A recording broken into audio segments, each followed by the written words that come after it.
Al libro de Santiago, allá donde leímos, hermano, el jueves. Aleluya. Saludo a todo el pueblo del Señor que está en este lugar, también a las personas que están viendo esta transmisión a través de internet. Amén. Gloria al nombre del Señor. Sean todos bienvenidos a este culto, amén, que generalmente es culto de jóvenes o amén, se va a hacer de jóvenes, pero de vez en cuando es bueno también traer la palabra del Señor. Amén. Santiago capítulo 1 versículo 12, lo leímos, aleluya, el jueves pasado. Dice la palabra de Dios: en el nombre del Padre, del Hijo y con la unción del Espíritu Santo. Bienaventurado el varón que soporta la tentación, porque cuando haya resistido la prueba, recibirá la corona de vida que Dios ha prometido a los que le aman. Amén. Vamos a orar en esta hora, rogando al Dios del cielo que sea, hermano, hablando a través, hermano, de su palabra. Oremos. Dios y Padre, en el nombre poderoso de Jesucristo, te damos toda la gloria, te damos toda la honra, la alabanza, la adoración, Señor amado, que solo tú eres digno, Señor, de que se te dé. En esta hora, Señor, hemos traído, Señor, alabanza, adoración, Señor, ofrendas, diezmos, Señor, oraciones, peticiones delante de ti. Rogamos que tú seas hablándonos a través de tu palabra, que tú tomes mi vida en tus manos y seas ayudándome, Señor, a ser un mensajero fiel delante de este pueblo. Toma mi vida en tus manos, úngeme, Señor amado, pon la palabra clara, precisa, adecuada, para que, Padre, esta iglesia pueda ser bendecida por tu palabra. En el nombre de Jesús te lo pido y te doy gracias. Amén y amén. Pueden sentarse, hermanos, sin dejar de alabar el nombre del Señor. Aleluya. Como decía, con la ayuda de Dios, quiero dar la segunda parte de esta enseñanza sobre la tentación, porque muchas veces, hermano, pensamos, como se decía el jueves pasado, que la tentación es básicamente una oferta de Satanás para caer en pecado. Amén. Y si bien esa enseñanza o esa definición es correcta, no es del todo completa, porque muchas veces Satanás no va a querer y no va a pensar tanto en que caigamos en pecado, como sí que nos salgamos del propósito de la voluntad de Dios para nuestra vida. Amén. ¿Cuántos alaban el nombre del Señor? Aleluya. Entonces podemos definir la tentación, como lo hicimos el jueves pasado, como aquella oferta, aquella circunstancia, tanto interna como externa, en la que el diablo quiere sacarnos de la perfecta voluntad de Dios. Amén. Vimos, hermano, que hay dos, digamos así, podemos definirlo de esta manera, dos líneas de tentación o dos fuentes de tentación. Aleluya. Amén. La una es vía concupiscencia, ¿verdad? Aleluya, concupiscencia. Amén. Me corrigen si está mal escrita. Amén. Una vía de tentación al ser humano es vía concupiscencia. Amén. Y la otra es vía identidad cristiana. Entonces, rápidamente, hermano, yo les voy a explicar esto, remontándonos un poquito más al origen del estudio en la palabra del Señor, para que así podamos entender. Amén. Cierto día alguien me llamó y me dijo: hermano, la Biblia dice que Jesús fue tentado en todo. ¿Significa que Jesús fue tentado en la homosexualidad? Y no, es imposible. Jesús no fue tentado en la homosexualidad. Jesús no pudo haber sido tentado con una cerveza. Jesús no pudo haber visto por ahí un dracma y hermano, y ahí, ay, ¿será que hago? ¿Lo cojo? ¿No lo cojo? Ay, no. Amén. Eso, el Señor nunca fue tentado en eso. Amén. Porque esa tentación viene a los seres humanos vía concupiscencia. Y ahorita vamos rápidamente a definir esto. Yo lo que quiero enseñarles, que ya lo hemos visto, pero quiero, hermano, poco a poco ir armando todo el escenario bíblico para que podamos entender más la palabra de Dios. La Biblia nos enseña de que el ser humano delante de Dios puede estar en alguno de tres estados básicos. ¿Cuál es el primer estado? El estado natural. El segundo, espiritual. Y el tercero, carnal. Amén. Eso está en el libro de Primera de Corintios, capítulos 2 del 15 a capítulo 3 versículo 1. Pablo enseña de que el hombre natural no percibe las cosas que son del Espíritu, ni las puede entender. ¿Por qué? Porque las cosas del Espíritu se han de discernir espiritualmente. Pero dice, pero el espiritual juzga todas las cosas, y más él no es juzgado por nadie. Y dice, y el carnal es aquella persona, hermano, que es niño espiritual. Entonces, usted y yo en estos momentos podemos estar en alguna de estas tres categorías. Recordemos que para Dios la categoría cristiano no existe. Amén. Un cristiano es el nombre que el mundo le puso a unas personas que hablaban de Cristo y que se decían ser seguidoras de Cristo. Entonces, a este grupo de personas que hablaban de Cristo y que eran seguidores de Cristo, el mundo les puso como nombres cristianos. A estos que adoraban y que seguían a Confucio, confusionistas. No confundidos, no, confusionistas. Amén. Aleluya. A este grupo de personas que siguen y que seguían a Buda, el mundo los llamó budistas. No nos vamos a enfocar en esto, nos vamos a enfocar en esto. Nosotros que predicamos a Cristo y que decimos seguir a Cristo, el mundo es el que nos puso de nombre cristianos. El nombre cristiano no proviene de Dios, es el mundo. La Biblia dice en el libro de Hechos que en Antioquía por primera vez se le llamó a los del camino, es decir, a los que seguían el camino del evangelio, se les llamó por primera vez cristianos. Ese fue un nombre del mundo a aquellos que se decían ser seguidores de Dios. Ahora, vamos a ampliar un poquito esto.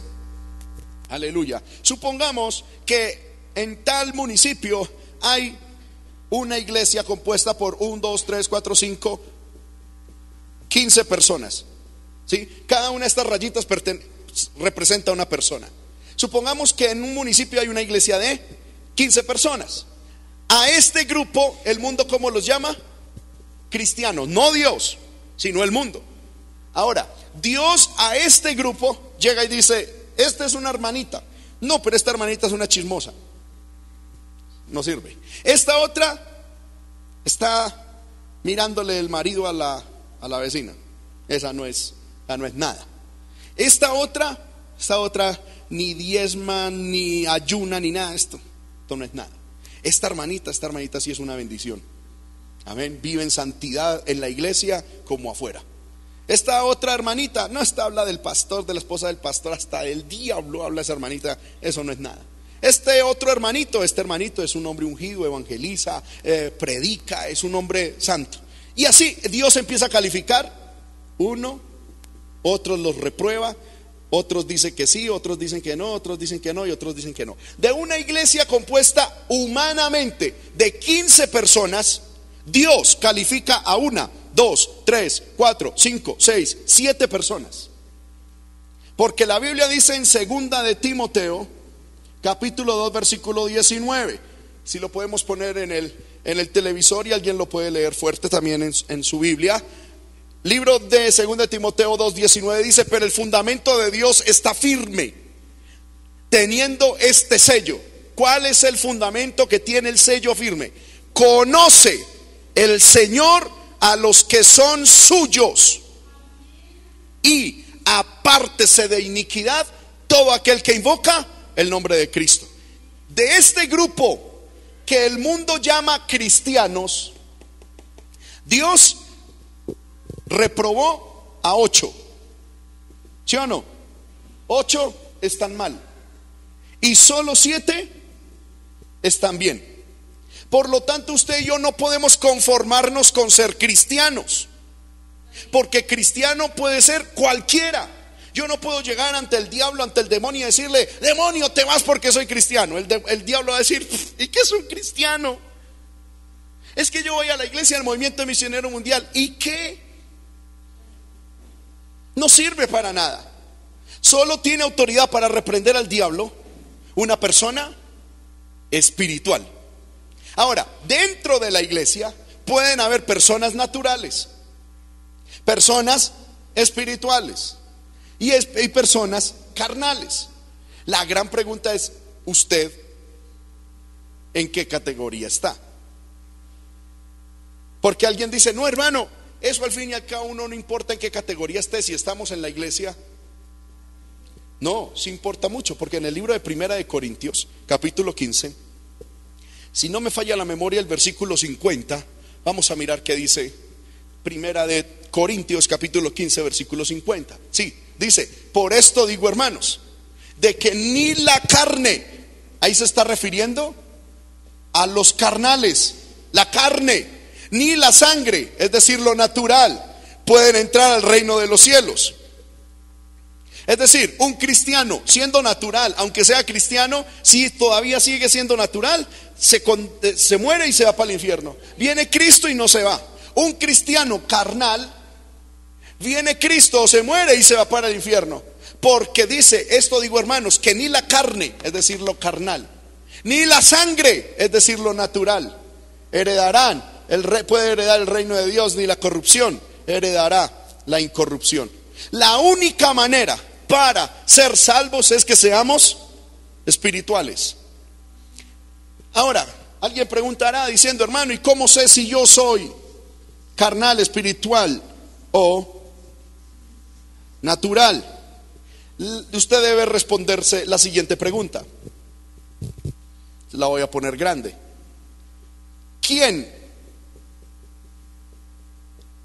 me gobierna? Esta no me cabe. Gobierna. Amén. Esa es la gran pregunta que usted y yo nos debemos hacer. Porque dependiendo de la respuesta a esta pregunta, usted y yo sabemos si somos carnales, naturales o espirituales. ¿Quién lo gobierna a usted? Si yo les pregunto a ustedes, ¿quién los gobierna? El 100% de toda la iglesia dice, Dios. ¿Será? Amén. Porque nosotros decimos, por ejemplo, en estos días hablé con alguien que me dijo, hermano, es que yo hago la voluntad de Dios. Dios a mí me manda, pero sin embargo ya tomé la decisión de hacer tal cosa. Entonces Dios no manda. Porque si me hago entender, hermano, ¿usted por qué hizo eso? Ay, hermano, porque es que así lo sentí. Entonces, ¿quién manda? ¿Dios? Hermano, ¿usted por qué habló de esa manera? Hermano, es que estaba muerto de la ira. Entonces, ¿quién te manda? No es Dios. Porque si Dios te mandara, no hablarías de esa manera, no reaccionarías de esa manera.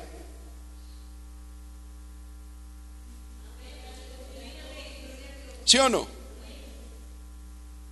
Aleluya. Entonces, al natural, según la Biblia, lo gobierna su alma. Amén. Es decir, en griego, su psiquis, es decir, sus emociones.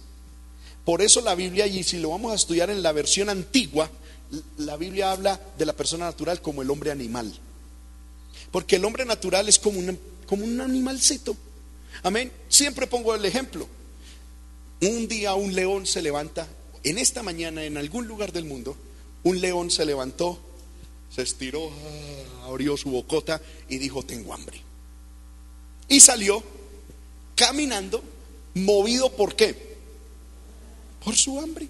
Y de pronto, así en la espesa, amén, estepa africana, visualizó por allá un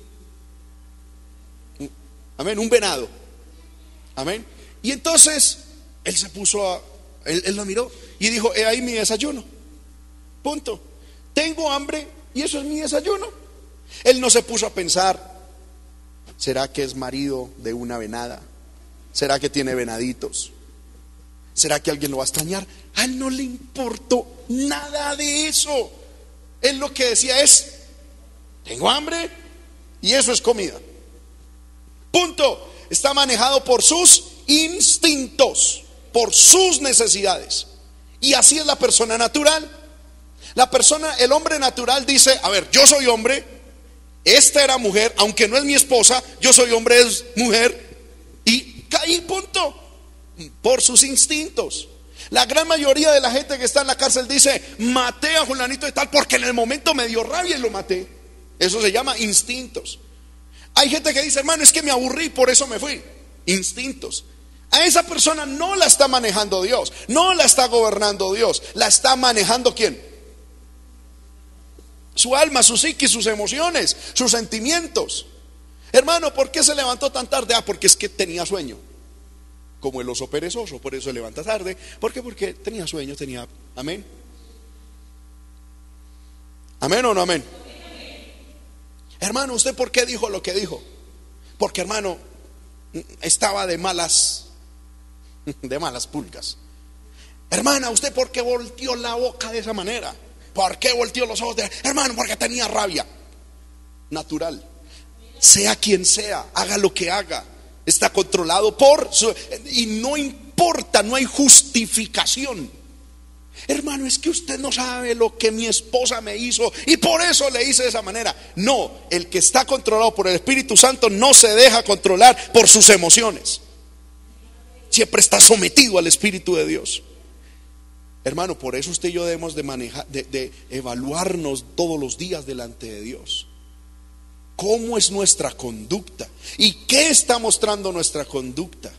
Hermano, hermana, ¿usted por qué se vistió así? Hermano, porque se me dio la gana. Entonces no te manda Dios, te mandas tú y te manda tus instintos. Ahora, la persona espiritual, déjeme atravesar aquí, está gobernada ¿por quién? Por el Espíritu Santo.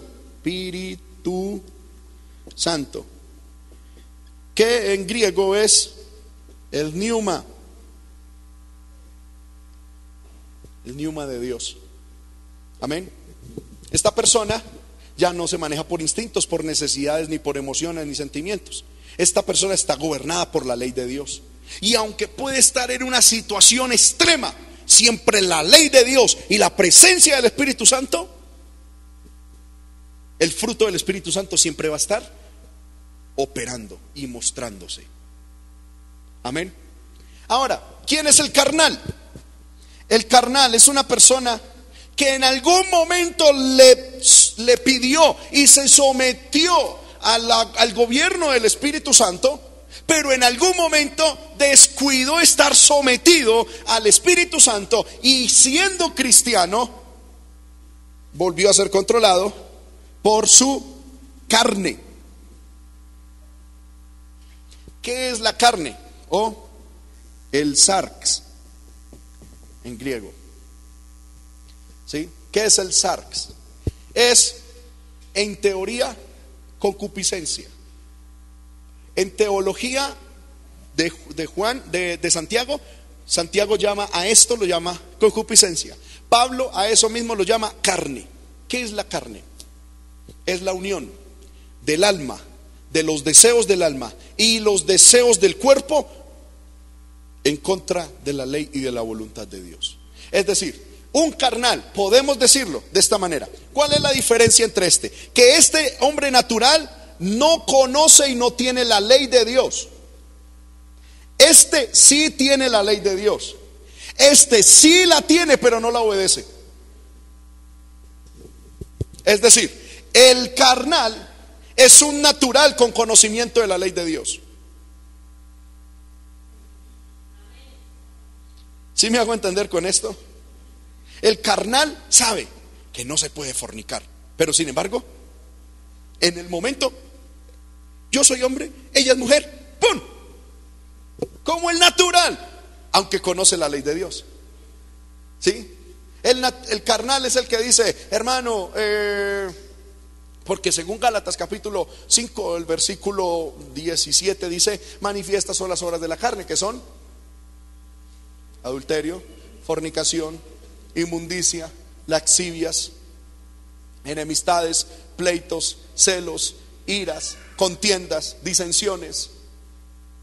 Amén. Y cosas semejantes a estas, para resumirlas. Entonces, por ejemplo, un carnal iba bueno, en la casa, El esposo o la esposa le dice algo al carnal o a la carnal. El carnal espiritual que está sometido y que está bajo el espíritu, en una situación de presión, ¡pum!, florece el fruto del espíritu. ¿Sí me hago entender? ¿Cuál es el fruto del espíritu? Gálatas capítulo 5 versículo 20. Mas el fruto del espíritu es amor, gozo, paz, paciencia, benignidad, bondad, fe, mansedumbre y templanza.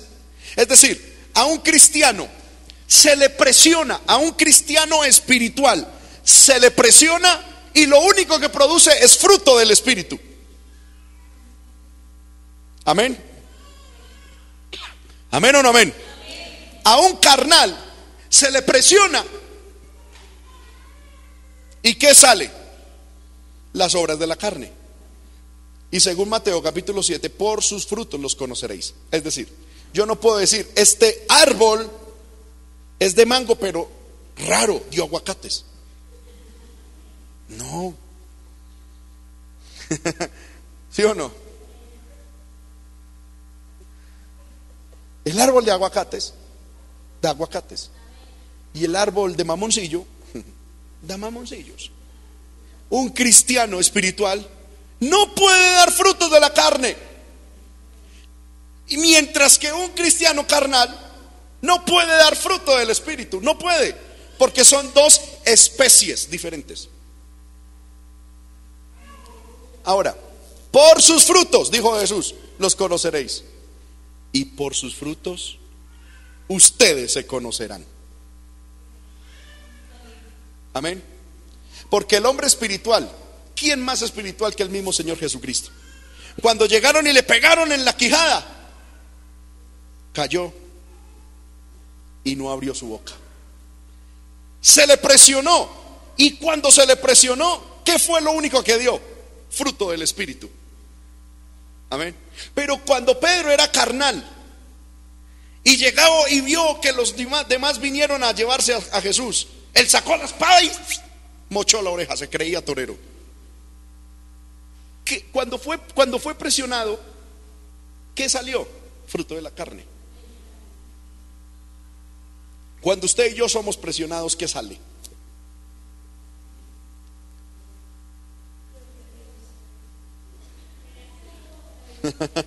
Amén. Cuando usted y yo estamos presionados en la vida, cuando se nos vienen momentos de dificultad, momentos de presión, de tensión en la vida, ¿qué está saliendo? Porque, hermano, cuando no hay presión, tanto el carnal como el espiritual son igualitos. Los dos, en el momento de bendición y cuando todas las aguas están mansitas y quietecitas, los dos cantan, los dos alaban, los dos lloran delante de Dios, los dos danzan, hasta hablan en lenguas, los dos. Mientras el trabajo esté bien, mientras todo el mundo le diga hermanito, hermanita, mi amorcito, mi amorcita, todos, tanto el carnal como el espiritual, parecen igualitos. No hay forma de distinguirlo. Pero ¿dónde se ve quién es quién? En el momento de la prueba, en el momento de la presión, en el momento que no es normal, que no es natural. Amén.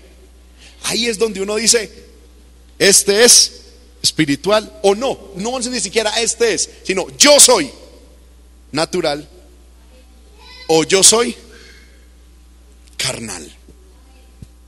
Yo no necesito juzgar a nadie. Usted mismo se está juzgando ahí por medio de la palabra y del Espíritu Santo. En un momento, examine, recuerden este día. Amén. Alguna situación que lo haya sacado a usted de lo normal. Alguna situación extranormal.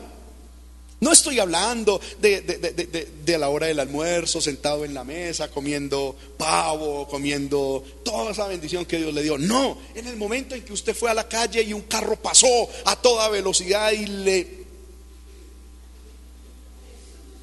en ese momento de presión, en ese momento extraordinario, extranormal, ¿cuál fue su reacción? Amén.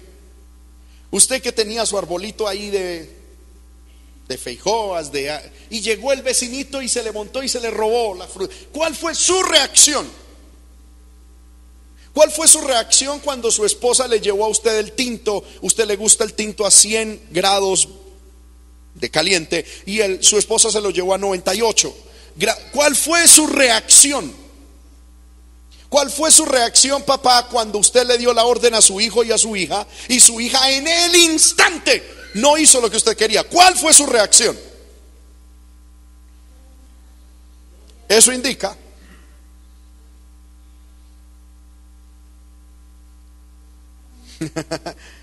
¿en qué estado estamos? Alguien dirá: ay, hermano, soy carnal, me largo de la iglesia. Entonces váyase y váyase para el infierno de una vez. Esa no es la solución.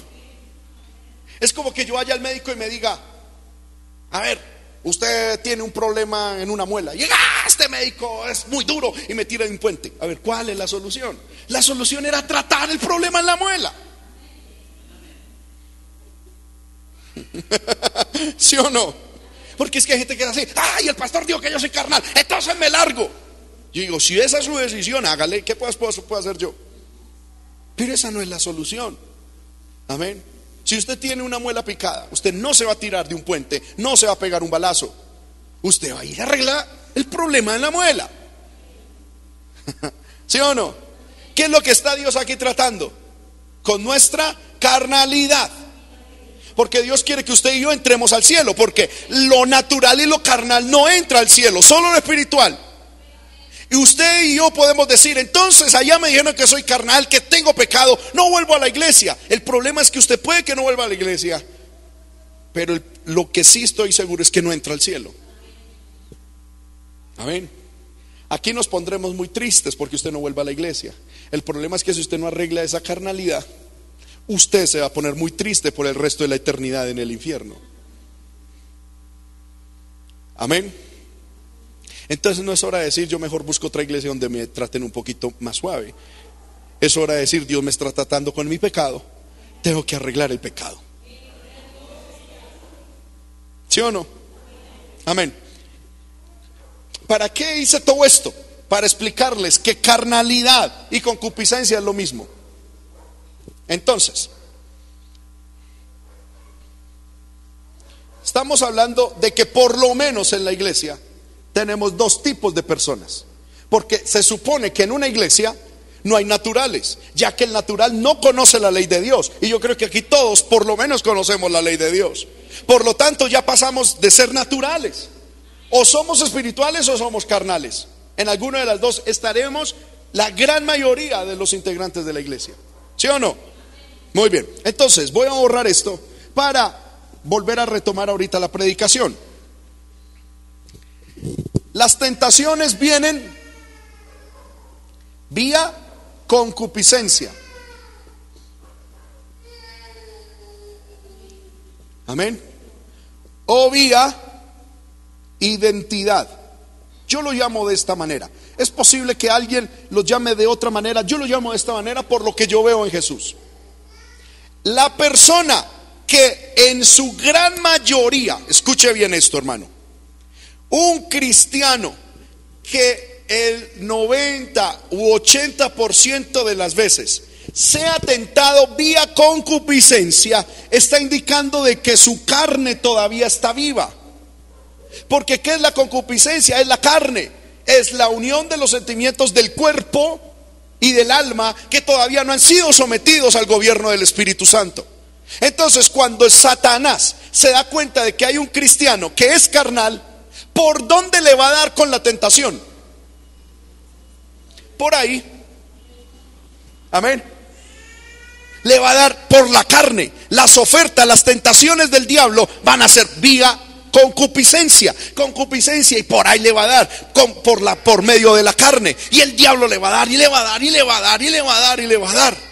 Y algunos dicen: pero hermano, ¿por qué Satanás es que a toda hora tentándome con lo mismo? Amén. No se asuste, hermano, eso. Amén. Créame que más tiembla en el infierno, eso.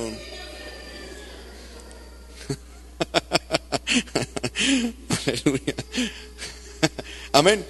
Por ejemplo, un hermano que no haya sometido su vida al señorío de Dios en cuanto a la música mundana. Mire, hermano, cuando yo era adolescente, por esto de ser músico, yo era muy inclinado a la música y a escuchar música. Y a mí la música mundana como tal no me llamaba la atención, pero sí el aspecto musical de la música mundana. No sé si me hago entender. O sea, hay gente que le gusta es la música, lo romántico o lo bailable. No, a mí no me interesaba eso. A mí me interesaba era la parte de estructura de la música, fuera mundana o fuera, me llamaba mucho la atención eso. Y en mi adolescencia tuve que someter eso a los pies del Señor. Amén. Mientras yo estaba en esa lucha, yo entendí algo y comprendí algo y lo vi y lo experimenté. Y es que cada vez el diablo sabía por dónde darme con la música mundana, que era la que me atraía. El diablo sabía el ritmo, el diablo sabía la composición, el diablo sabía los sonidos que a mí me gustaban y que me jalaban el oído. Y siempre que yo, hermano, estaba por ahí en la calle, estaba sonando una canción que musicalmente como que, uy, y yo decía, siempre salgo a escuchar es lo que como que a mí me gusta. Amén. Por ejemplo, si una persona no ha sido victoriosa en cuanto a la cerveza, ¿por dónde el diablo le va a dar hasta el cansancio? Por ahí, hermano, hasta la sombra le va a vender y le va a ofrecer cerveza. Amén. Hasta una sopa le va a saber a cerveza. Todo. ¿Por qué? Porque el diablo sabe, esta área de este cristiano no está gobernada por el Espíritu Santo. No ha sido capaz de rendirlo. Entonces el diablo le va a dar por ahí, le va a dar y le va a dar y le va a dar, hasta que una de dos: o el cristiano reacciona y se somete al Espíritu Santo y le dice, Señor, basta ya de esto, dame crecimiento, sana mi corazón, trae santidad a esta área de mi vida. O el cristiano cae. Amén. Entonces la tentación viene vía concupiscencia o vía carne.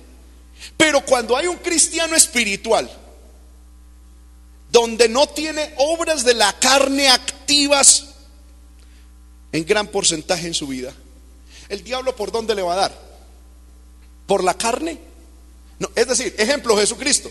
¿Jesucristo tenía algo de carnal? No. Por eso el diablo nunca tentó a Jesús vía concupiscencia. Porque, amén, imagínese a un impío llegar ante Jesús a decirle, venga, ahora que es Navidad. Entre otras, ¿Jesús celebraría Navidad? No. Bueno, amén. Bueno,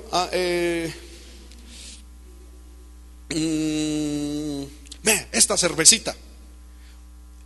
Y que a Jesús se sintiera tentado a eso jamás. ¿Por qué? Porque Jesús en su parte humana tenía la parte carnal crucificada ya. Él era perfecto, sin pecado. Él era una persona 100% humana, pero 100% espiritual, sometida al Espíritu. Por lo tanto, el diablo no lo tentó vía concupiscencia. Como decía el jueves, yo no me imagino a Jesús por ahí, hermano, yendo por la calle, cuando de un momento a otro a una señora se le levantó la falda y Jesús, ¡ay, poder en la sangre de Cristo! No, yo no me imagino a Jesús en esas, distraído por una pierna, amén, por un estómago descubierto, no, yo no me imagino. ¿Por qué? Porque eso es propio de un carnal. ¿Sí o no? El espiritual ha vencido todas esas cosas y ha puesto bajo el gobierno del Espíritu sus ojos, su boca, su nariz, sus orejas, sus oídos, sus manos, sus pies, su cuerpo, su alma, su espíritu, su pasado, su presente, su futuro, todo. Amén. Jesús, como no pudo ser tentado en el área carnal, ¿por dónde fue tentado? Vía identidad. Por eso Satanás le dijo, si eres hijo de Dios, haz tal cosa, haz tal cosa. Es decir, demuéstreme. Y realmente, ¿cuál era el propósito de Satanás? Tentar a Jesús vía identidad era sacarlo de la perfecta voluntad de Dios. Amén. El diablo no tentó, por lo menos en la primera tentación, a Jesús con pecado. Porque el hecho de convertir unas piedras en pan no es pecado. Pero Jesús no fue mandado a la tierra a convertir piedras en pan. Vino con una misión específica dada por el Padre. Y si Jesús cedía a esa presión de Satanás para demostrarle que él era hijo de Dios, caía en el propósito del diablo y le daba la espalda al propósito del Padre por el cual había sido enviado. En esta área muchos cristianos y la gran mayoría de cristianos somos tentados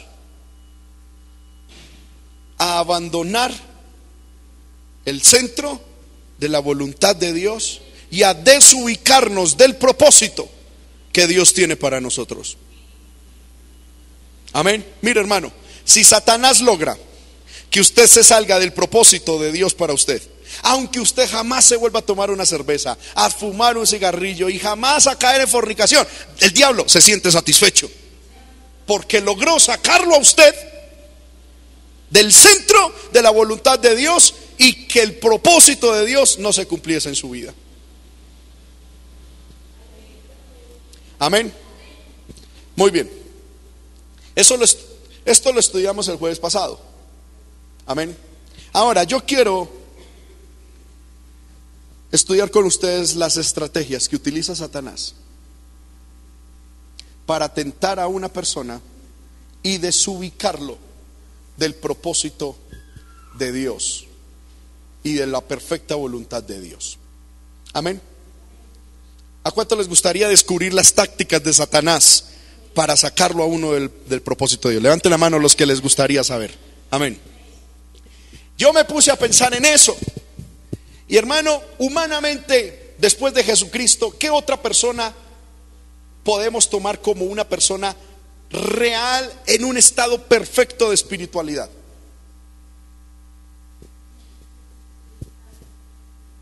Amén.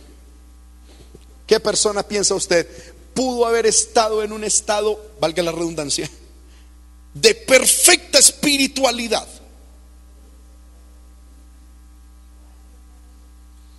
Amén. Todos los que ustedes me mencionan fueron personas muy espirituales, muy entregadas a Dios. Pero encuentro que hay un par de personas que estuvieron en la perfecta voluntad de Dios, en un estado espiritual perfecto. Se llamó Adán y Eva.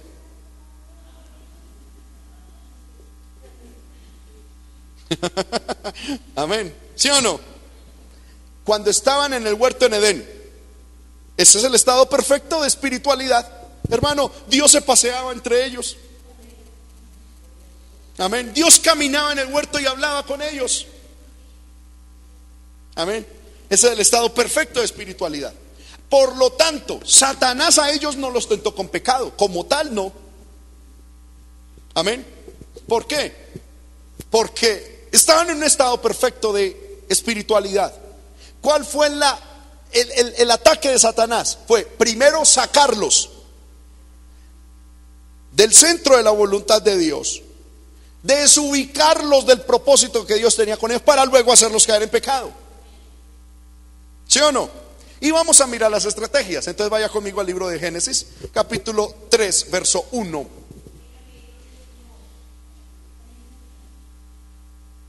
Amén. Muy bien. Leemos Génesis 3:1. Pero la serpiente, esa serpiente es Satanás. La serpiente era ¿qué? Astuta, más que todos los animales del campo que Jehová Dios había hecho, la cual ¿qué? Dijo a la mujer. Entonces, primer estrategia de Satanás. ¿Cuál es la primer estrategia de Satanás? Es decir, ¿cómo inició la caída de Adán y de Eva? Amén. Pero hubo un paso anterior. ¿Cómo los engañó? Para poder engañarlos, ¿qué tuvo que hacer? Hablar. Entonces, la primera estrategia del diablo es hablar. Y la primer caída del cristiano espiritual es escucharlo.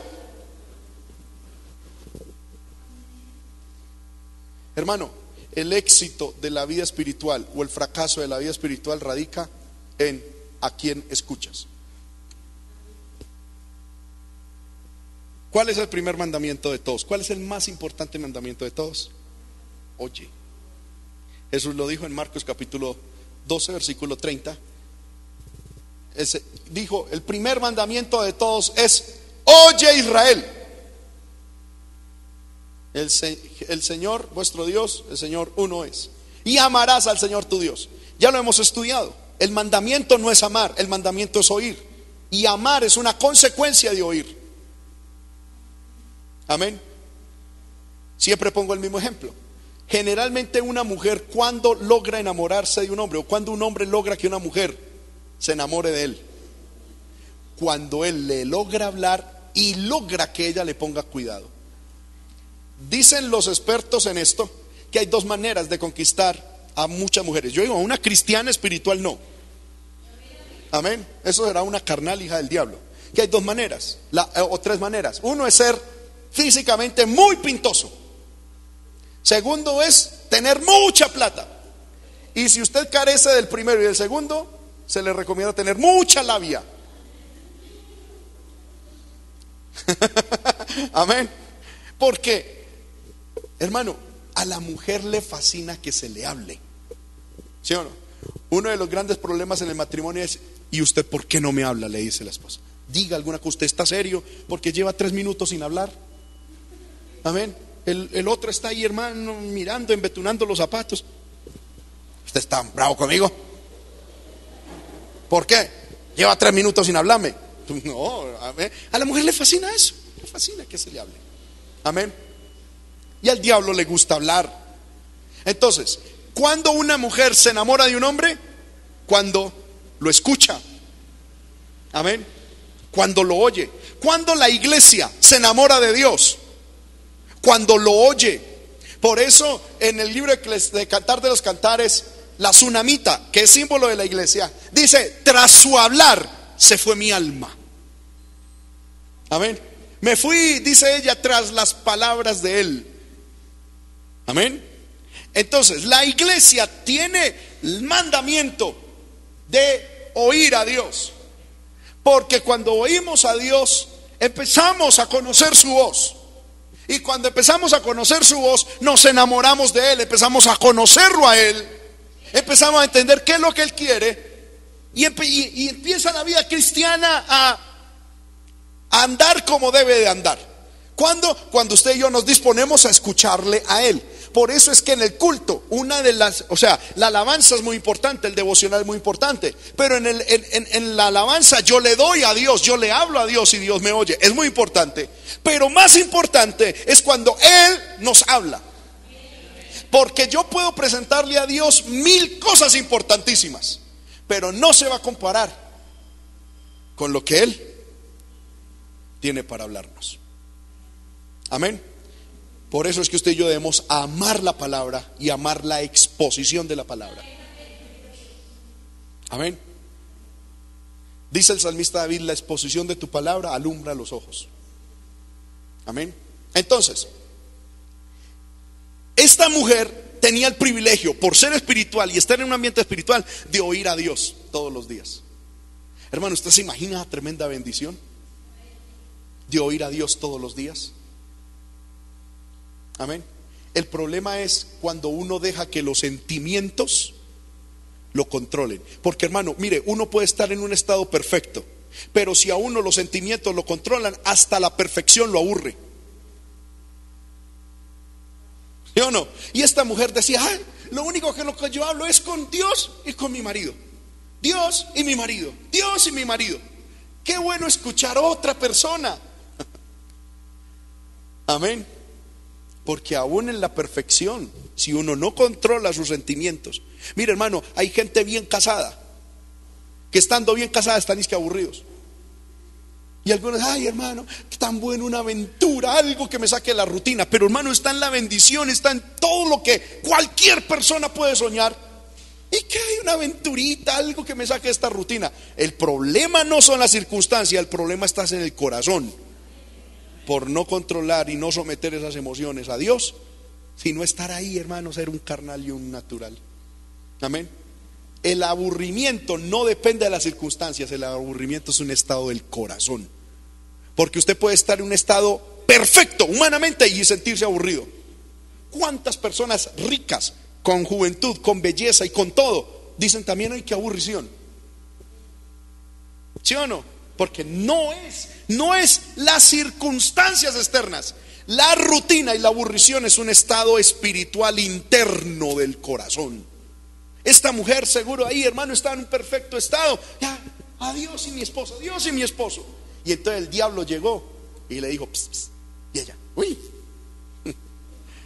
amén, qué bendición. Escuché un ruidito raro, algo diferente, algo que rompió mi rutina. Uy, que el Señor reprenda el día. A mí me da cierto coraje, hermano, cuando yo escucho esas cosas.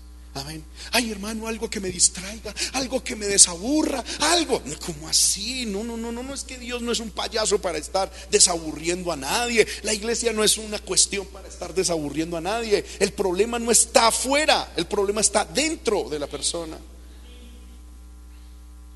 ¿Cuántos están de acuerdo conmigo, hermano? Entonces el diablo llegó y le habló. La principal estrategia de Satanás es hablar. Y el primer error del cristiano es dejar de escuchar a Dios para oír al diablo. Amén. Y muchas veces, hermano, porque es que Dios no va a imponer su conversación. Dios no va a decir: a ver, mire, no, Dios dice: ¿quieres hablar con el otro? Hágale, hable, a ver qué. Sí, cuando tenga tiempo viene. Entonces, la primera estrategia del diablo es hablar. Usted no ve, hermano, que para toda circunstancia en su vida usted siempre va a escuchar a alguien que le dice algo sobre su estado en la vida. El diablo habla y habla y habla y habla y habla. Y hay cristianos que les fascina, hermano, estar mencionando cómo está su vida en familia, espiritual, económica, hermano, y a toda hora. Y no hay necesidad de preguntarle, ellos mismos llaman, ellos mismos van y gastan minutos para llamar a la gente: mire, estoy así, es que necesito desahogarme. Y eso es lo que el diablo agarra para decir: está así, yo le tengo la palabra que usted necesita y quiere oír. Porque el diablo no da la palabra que necesitamos, sino la que queremos oír. Usted llega y dice: ay, necesito desahogarme. El diablo dice: eso es gasolina para mí. Hágale, mamita, hágale, papito, hable, desahóguese. Escriba en Facebook cómo te sientes, habla. ¿Sí? ¿Qué piensas? Redes sociales, ¿cómo estás? En tu diario, habla, llama a los demás, mira. Amén. Y el diablo dice: hágale, que esa es gasolina para mí. Hágale. Porque el diablo no sabe lo que tú tienes en tu corazón. El diablo no sabe lo que tú estás pensando. Pero ¿cómo el diablo sabe lo que hay en tu corazón? Es por lo que tú digas. Porque de la abundancia del corazón habla la boca. Es decir, el diablo llega y se pone a mirar a un cristiano.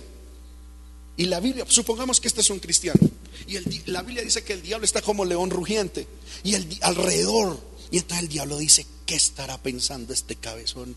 ¿Qué estará pensando? Y si es un cristiano espiritual, que sus sentimientos y todo está sometido a Dios, ese cristiano es prudente para hablar, es prudente para reaccionar, es prudente para todo. Y el diablo le da vueltas a este cristiano y dice: pero ¿cómo sé? ¿Qué le pasa? ¿Qué sucede? Y como ese cristiano está sometido al Espíritu Santo, sabe qué hablar, sabe cómo reaccionar, sabe cómo todo. El diablo queda perdido. La tentación es vía identidad, pero no es vía concupiscencia. Pero si es un cristiano carnal, amén, que por cualquier problemita ya está llorando, hermano, ay, es que estoy que me muero.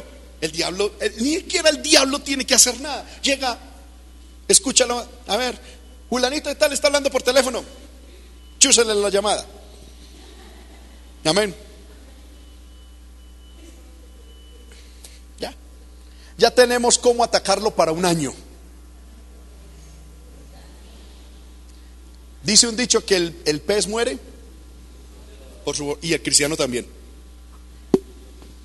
Por eso la Biblia dice: sean pocas tus palabras, porque en las muchas palabras no falta el pecado.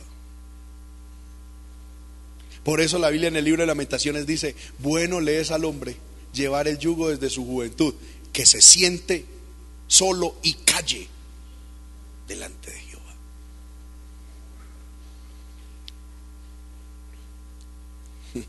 Amén. Hermano, necesito desahogarme, porque algunos parecen como ollas de presión, ¿verdad? Están ahí y algunos que, hermano, pues yo no sé, yo no necesito desahogarme, o yo no sé si yo no seré humano, no sé, pero esa cuestión es una necesidad que se ha inventado la psicología. Yo estudié psicología y yo sé lo que les estoy hablando. Los psicólogos se han inventado problemas que los seres humanos no tienen para ofrecerles soluciones que no necesitan.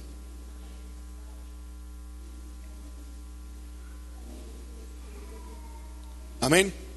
Cuando yo me retiré de la carrera, me pidieron el por qué me retiraba, y ahí quedó constancia de eso.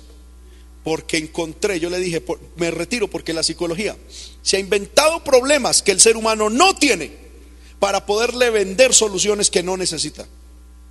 Y yo no voy a caer en esa situación. No estoy diciendo que los psicólogos sean malos o perversos, no.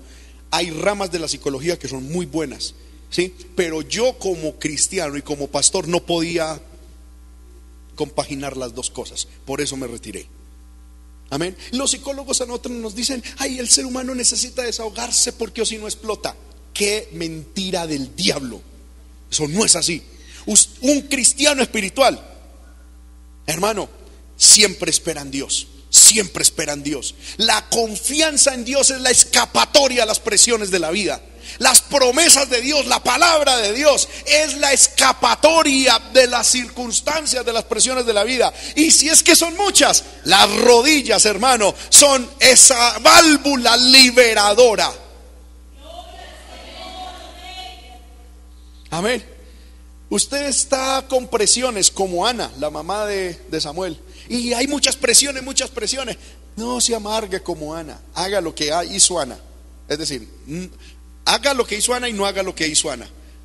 No haga en el sentido de que Ana se amargó, no, pero haga lo otro que hizo Ana.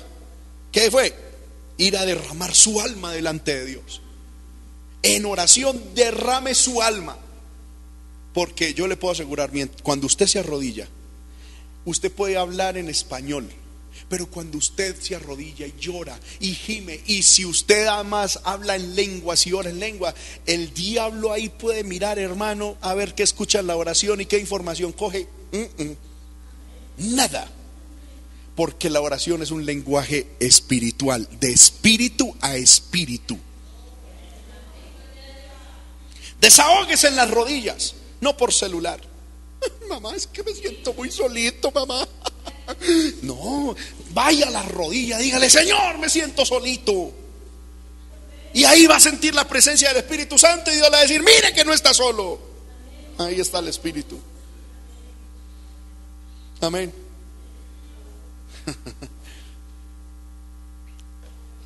El cristiano está muriendo por su propia boca, por todo lo que decimos. Amén. Porque hay gente, hermano, que cuando se les pone un esparadrapo, una cinta aquí, mandan mensajes de texto, tienen que hablar, a toda hora les salen letreros. Amén. No.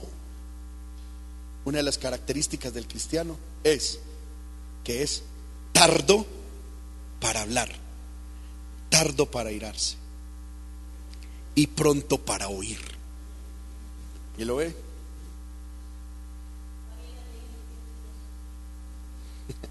Entonces alguien dirá: hermano, es que a mí me gusta hablar mucho. Entonces tienes un grave problema de carnalidad. Amén. Amén o no amén. El problema del diablo es el problema del diablo, no.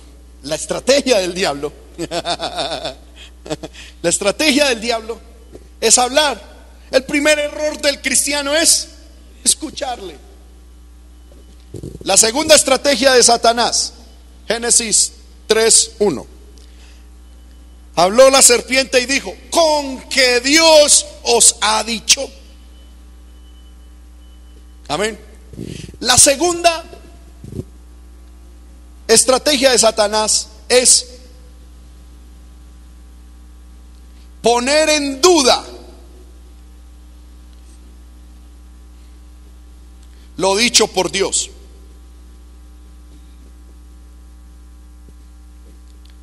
Amén. Poner en duda lo que Dios dijo. ¿Con qué Dios os ha dicho? ¿Sí? Si será verdad eso que Dios dijo. Es meter duda. ¿Y cómo mete la duda al cristiano? Pueden ser muchas formas, pero yo encuentro unas básicas. Primero, con una tal llamada o llamado raciocinio. Hermano, ¿sabe cuál es la primera estrategia de Satanás después de hablar? Es activar la mente. Es activar la mente. Cuando el diablo logra activar la mente a un cristiano espiritual, lo está volviendo a un estado carnal. Porque la mente no es del espíritu. El cristiano no se mueve por la mente, ni por la razón, sino por la fe. Porque por la fe vive el justo. Es por fe, por fe. Cuando Satanás logra activar la mente, el raciocinio del cristiano, lo vuelve atrás en su estado espiritual. Le activa cosas que no deben estar activas en la vida espiritual. Active su razón, su mente, para los negocios, para hacer frijoles, para hacer sancocho, para conducir un carro. Ahí active la mente. Pero para lo de Dios no es activando mente, es activando fe. Y cuando Satanás logra hablar y el cristiano le logra escuchar, Satanás lo primero que va a hacer es activarle la mente.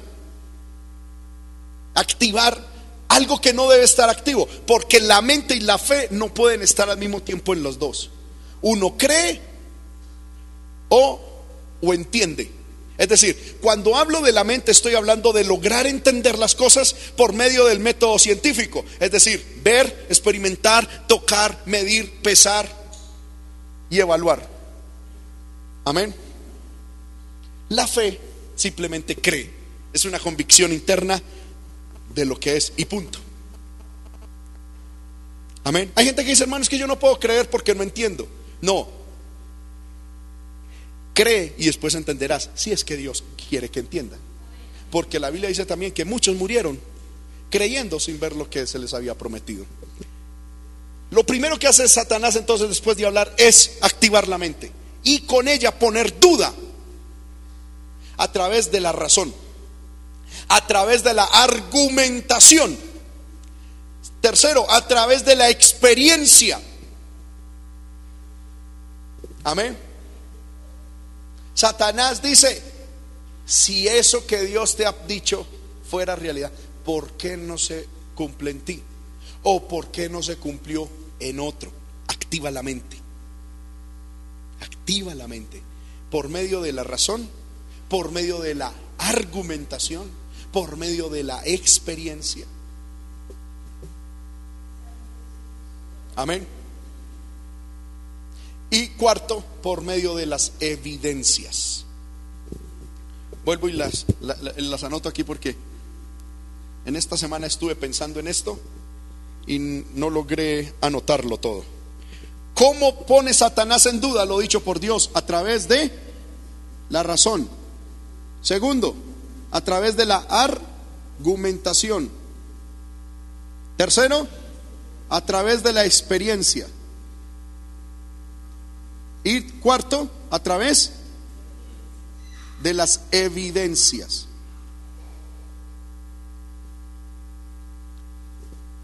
Amén. Aleluya. Por eso, hermano, ¿cuál es la estrategia? ¿Y en qué Satanás está metiendo todo su arsenal? En la filosofía, en el humanismo, en el intelectualismo, en la capacidad de razonamiento. Hoy en día la gente solo cree lo que ellos experimentan, pueden evidenciar, pueden tocar, pueden medir, pueden entender. Amén. Esto es una estrategia de Satanás que se mete aún dentro del pueblo de Dios. Segunda estrategia del diablo. Vamos a leer el versículo 2. Dice, no, todavía no. Dice, volvamos al 1 por favor. Dice, con que Dios os ha dicho, no comáis de todo árbol del huerto. Tercera estrategia de Satanás es introducir un sentido de privación contra una oferta falsa de libertad.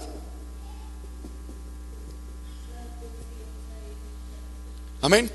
Lo tercero que hace el diablo es que introducir en la persona un sentido de privación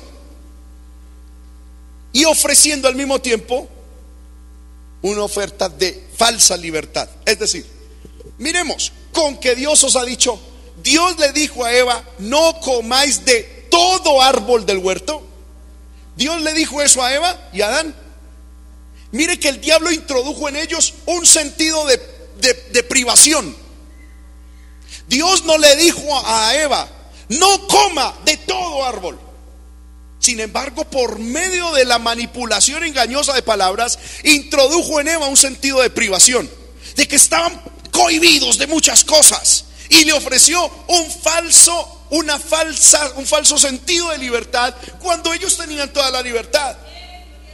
Por ejemplo, pongo lo siguiente: en la fornicación o en el adulterio, el diablo llega y le dice a los jóvenes, mira, Dios no quiere que disfrutes de tu sexualidad. ¿Eso es lo que Dios dice? No, Dios dice, disfruta de tu sexualidad en el matrimonio, disfrútala. Dios es el que da verdadera libertad, pero el diablo, para poder engañar, introduce en el ser humano y en los cristianos un sentido de privación, y ofrece ante ese sentido de privación una falsa promesa de libertad. Tú tienes derecho de experimentar tu sexualidad. ¿Cuándo Dios ha cohibido la sexualidad para el ser humano? Nunca. Desde que sea en el matrimonio. ¿Sí o no? El Señor no dice, por ejemplo, a los esposos, ustedes solo pueden tener una relación íntima una vez cada 10 años. No, antes la Biblia dice, no os neguéis el uno al otro. Amén. Pero en el matrimonio, para que haya una cobertura de protección, de cuidado mutuo. Pero el diablo llega y le mete a los jóvenes y a la gente, llega y les mete un sentido de privación. Uy, Dios es un Dios cruel, no quiere que experimente, Dios te quiere cohibir. No, Dios te dice, cásate y disfruta. Pero el diablo, por medio de esos engaños, mete un sentido de privación. Y cuando la persona se logra autoconvencer de que está privada, entonces el diablo le da una oferta de falsa libertad. Amén. ¿Sí ven el engaño del diablo? Me estoy haciendo entender con esto, hermanos. Versículo 2. Estamos estudiando las estrategias de Satanás en la tentación para sacarnos del centro de la voluntad de Dios. La mujer respondió, ese fue el error de ella, hablar, responderle, activar la mente. Dijo, del fruto de los árboles del huerto podemos comer. ¿Eso que la mujer dijo es verdad o es falso?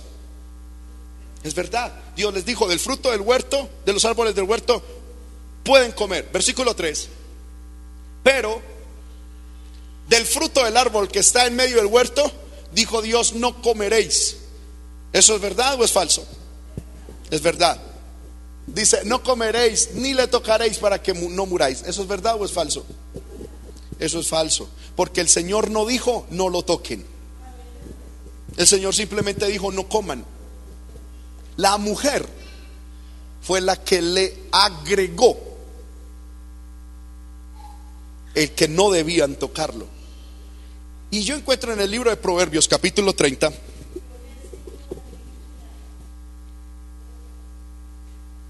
Libro de Proverbios, capítulo 30.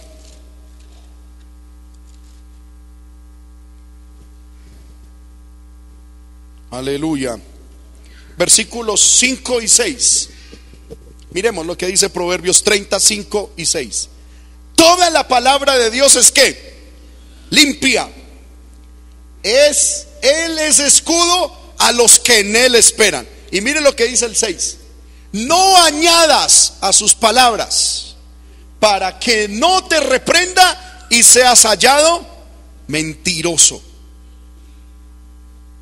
La palabra de Dios, tal como Él la ha dado, es limpia. Y la palabra se comporta como un escudo a los que en ella esperan. Y dice la Biblia, tenga cuidado de no añadirle, porque el que le añade será reprendido por Dios y será hallado mentiroso. Ese fue el problema de Eva. El problema de Eva fue que le respondió a Adán, a la serpiente, a Satanás, ya no con la fe, sino con una mente activada, intentando contraargumentar con fuerzas y estrategias humanas un ataque espiritual, y le añadió lo que no debía haberle añadido. Fue reprendida y fue hallada mentirosa. Versículo 4 de Génesis 3. Entonces la serpiente dijo a la mujer: no moriréis. Cuarta estrategia de Satanás. Luego de que habla, luego de que pone en duda, luego que introduce sentido de privación, Satanás contradice lo que dijo Dios. Es que, hermano, cuando un cristiano le permite a Satanás hablar, le permite a Satanás ponerle en duda lo que Dios ha dicho. Tercero, cuando el cristiano permite sentir o percibir ese sentido de privación, ese supuesto sentido de privación, y con métodos humanos y estrategias humanas pretende detener a Satanás, ya está vencido. Satanás no tiene que hacer otra cosa, sino antes venía hablando de manera engañosa. Ya cuando el cristiano responde no como debe responder, porque el cristiano ante la tentación, como Jesús, no debe argumentar con palabras y estrategias humanas, sino escrito está, punto. Sin añadirle y sin quitarle, escrito está, punto. Amén. Cuando usted y yo hacemos eso, Satanás huye. Pero cuando intentamos detener la tentación con estrategias humanas, ya Satanás dice: este es mío. Inmediatamente mete la herejía y mete la mentira abierta, contradice directamente la palabra de Dios. Satanás llegó y le dijo: no, ustedes no van a morir. Ya en esos momentos una mujer engañada por Satanás debía decidir: o le cree a Dios o le cree al argumento del diablo. Y espiritualmente no tiene ningún tipo de fortaleza para creerle a Dios y rechazar al diablo, porque ya ha sido convencida por dentro a través de permitirle al diablo las tres primeras estrategias de caída. El diablo abiertamente contradice, ¡pum!, lo que dijo Dios. Versículo 5. Sino que sabe Dios, dice el verso 5, que el día que comáis de él serán abiertos vuestros ojos. Satanás contradice a Dios. Y tercero, y aquí, o sea, contradice a Dios, y fuera de eso contradice a Dios diciendo cosas que son verdad. Porque esto que sigue aquí es verdad. Dios y Satanás sabía que en el día en que Adán y Eva comieran del fruto, serían abiertos sus ojos.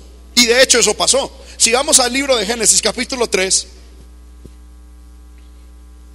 miremos Génesis capítulo 3, el versículo 7, dice: después de que ellos comieron, entonces fueron ¿qué? Abiertos sus ojos. Mire que lo que el diablo les dijo era verdad. El diablo le dijo: no moriréis, sino que sabe Dios que el día en que ustedes coman. Ahora, aquí se me pasó algo. Satanás dio por hecho de que ellos iban a pecar. ¿Por qué? Porque ya estaban en las manos de él. Digo, el día en que ustedes, amén, el día en que ustedes coman. Si vamos a Génesis capítulo 3, versículo 5, dice: sino que sabe Dios que el día que comáis de él. Satanás ya sabía. Como la mujer, dice Satanás, me permitió todos estos pasos, ella va a comer porque come. Puede que sea ahorita, puede que sea mañana, o puede que sea en algún día. Y en eso Satanás no tiene afán. Por eso dijo: sabe Dios que el día que comiereis. Satanás sabía. No es porque tenga espíritu de profecía o Dios le haya mostrado. No, es que cuando una persona le permite esto a Satanás, la caída es cuestión de tiempo, no más. Hermano, ¿ustedes siguen aquí? Ah, bueno. Amén. Porque es que muchos tienen el cuerpo aquí, pero la mente por allá. No, que la mente y el cuerpo esté aquí. Gloria a Dios. Entonces, la caída, cuando usted y yo le permitimos al diablo hablar, cuando usted y yo le permitimos al diablo poner en duda lo que Dios ha dicho, cuando le permitimos a Satanás introducir sentidos de privación, y es que algunos dicen: el evangelio a toda hora es pecado, no puedo hacer, no puedo hacer, no puedo hacer. El diablo ya te metió el sentido de privación. La caída, si no reaccionas a tiempo. Mira, hermano, esto aquí va a ser esto va a ser una cuestión definitiva. Si hay alguien que está pasando por esto y está en este lugar, lo que usted vaya a hacer después de esto es lo que va a marcar la victoria o la derrota. Si usted va, si el diablo le ha venido hablando, si el diablo ya ha venido poniendo duda sobre lo que Dios le ha dicho, y usted ya siente como coartado, que está privado de ciertas libertades, ¿qué es lo que va a determinar en este estado la victoria o la derrota? Su respuesta. Si usted intenta contraargumentarle al diablo con su sabiduría, perdió. La única es que se pare frente al diablo con la palabra. Amén. Eva no hizo eso. Eva contraargumentó con sus estrategias humanas. El diablo, cuando ella contrarrestó con sus estrategias humanas, Satanás dijo: ya, es mía. Es cuestión de tiempo. Y Satanás puede sentarse y decir: demonios. En algún momento cae solita eso, ya. Y evidentemente, por eso él dijo: no moriréis, sino que sabe Dios que el día en que ustedes coman, es decir, Satanás dice: ya van a comer, ya la caída es fija, solo es cuestión de tiempo. Y en eso Satanás no tiene afán, sino que sabe Dios que el día en que ustedes coman se abrirán sus ojos, es decir, tendrán conocimiento, saldrán de la ignorancia en la que están y seréis como Dios. Entonces, después de esto, Satanás contradice lo que Dios ha dicho, abiertamente lo contradice. Segundo, apela a a los deseos carnales de la persona. Dice: ustedes serán como Dios. Hermano, ¿quién humanamente, carnalmente, no quisiera ser un Dios pequeñito? Todos. Amén. Voy a poner el ejemplo. ¿Por qué uno como papá, cuando da una orden y no se le obedece, se enoja tanto? Porque uno se cree un Dios chiquito, que uno tiene. hay papás que llegan y dicen, hermano, esa pulguita de 1 año es que desafiarme a mí que tengo 40.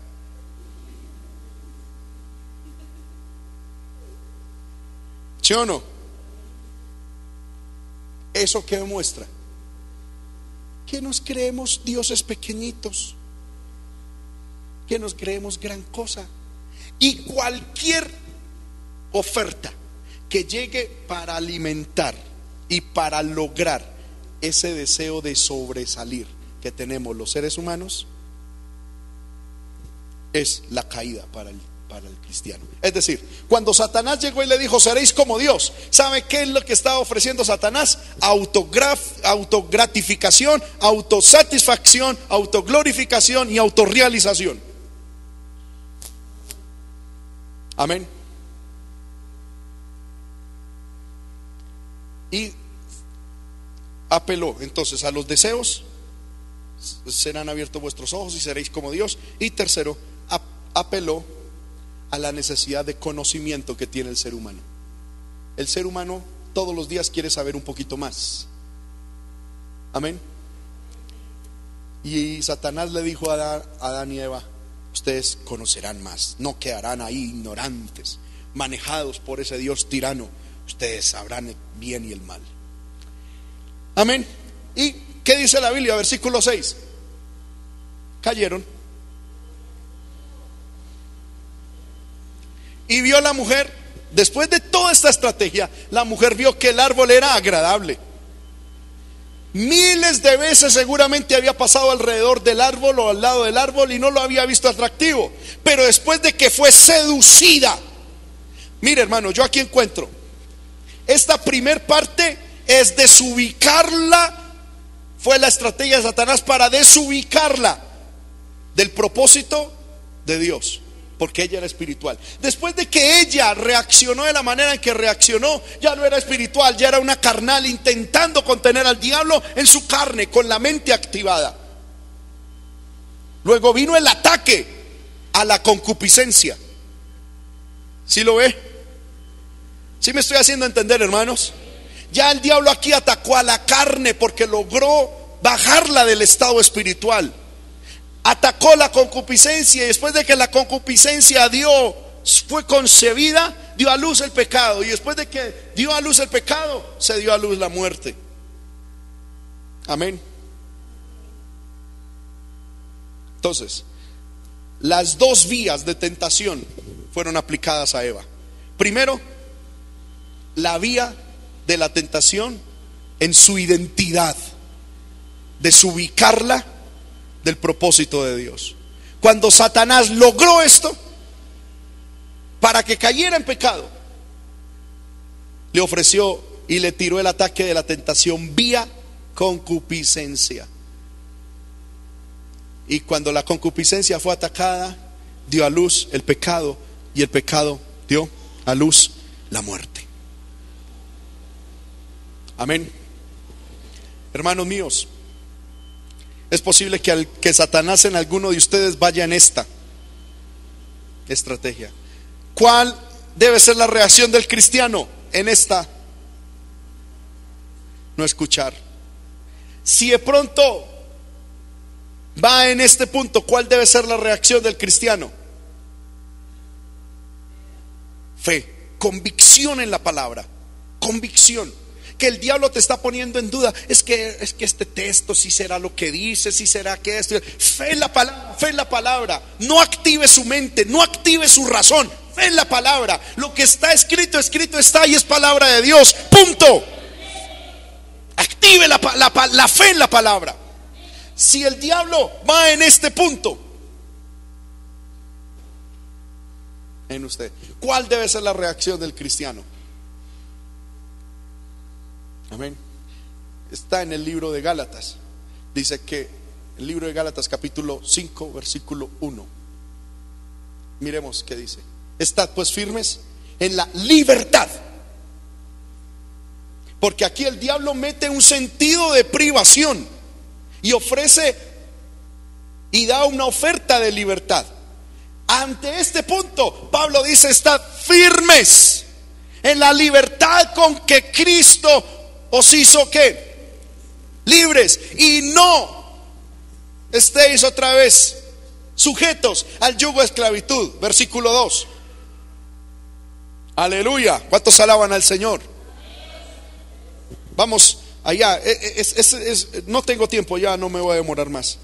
Pero en Gálatas, hermano, está la respuesta para aquellos cristianos que están siendo atacados en esta área, donde dicen que es que el evangelio es, algunos dicen, estoy en el movimiento prisionero mundial. Yo he escuchado gente que dice así, porque todo es pecado, que no puedo, y no ha entendido el concepto real de libertad. El libro de Gálatas es un libro que en toda su extensión habla de la libertad del cristiano. Si usted está pasando por esto, le recomiendo, léase 100 veces el libro de Gálatas para que entienda lo que es libertad cristiana. Amén. No se ponga a atacar al diablo con estrategias humanas. Vaya a la palabra y respóndale al diablo con escrito está, escrito está, escrito está, escrito está. Amén. Ahora, si ya pasamos este punto, que Dios tenga misericordia, porque la caída, si no reaccionamos a tiempo, amén, será en cuestión de tiempo, o sea, de momentos. Amén. Ya, por eso Pablo dice en 2 Corintios, me temo que la serpiente, eso está en 2 Corintios capítulo 11, si no me falla la memoria, verso 2. Miremos si está ahí. 2 Corintios 11:2. No, no está ahí. Ah, sí. Dice, porque os celo con celo de Dios, pues os he desposado con un solo esposo para presentaros como una virgen pura a Cristo. Verso 3. Pero me temo que como la serpiente, el diablo, con su astucia engañó a Eva, vuestros sentidos sean de alguna manera extraviados de la sincera fidelidad a Cristo. Amén. Si usted ya pasó ese punto, usted tiene que pedirle a Dios que tenga misericordia. Someterse a Dios, resistir al diablo, y usted huirá. No le siga la corriente al diablo. Todavía hay una esperanza de victoria. Amén.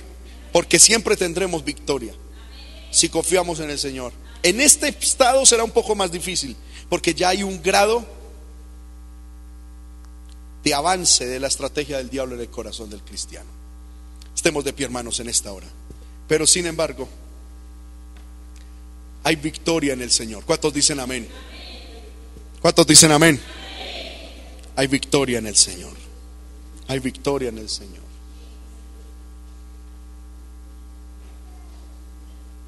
Alguien dirá, hermano, entonces ya caí, ya no hay nada que hacer. Vuelvo y repito, no ganamos nada con esa forma tan mejor no digo de pensar. Todavía hay victoria en Dios. Sométase a Dios, resista al diablo, y el diablo de usted huirá. Soporte la tentación, soporte la tentación. Amén. Para que cuando venga el día del juicio, usted sea hallado fiel al Señor. Oremos al Señor, hermano, y pidámosle a Dios que nos ayude a permanecer en victoria. Jesús dijo, velad y orad para que no entréis en tentación. El espíritu a la verdad está dispuesto, pero la carne es débil. Oremos al Señor. Dios y Padre, en el nombre de Cristo, te damos infinitas gracias, Señor amado, por este maravilloso tiempo de estudio en tu palabra. Gracias, Señor amado, porque tu palabra es diáfana, convierte el alma. Señor, tu palabra es poderosa. ¿Quién puede resistirse frente a tu palabra? ¿Qué argumentación, Señor, humana puede levantarse contra tu palabra? Señor, yo creo que todos los que estamos aquí, Señor, hemos sido tocados por tu palabra. Todos los que oyen, Señor, y oirán este estudio serán tocados por tu palabra. Padre, ayuda a mis hermanos, Señor, que están en tentación. Ayuda, Señor, mi vida. Ayuda, Señor amado, a cada uno, Señor, de los que estamos bajo el fragor, Señor, de la tentación, de la prueba, Señor.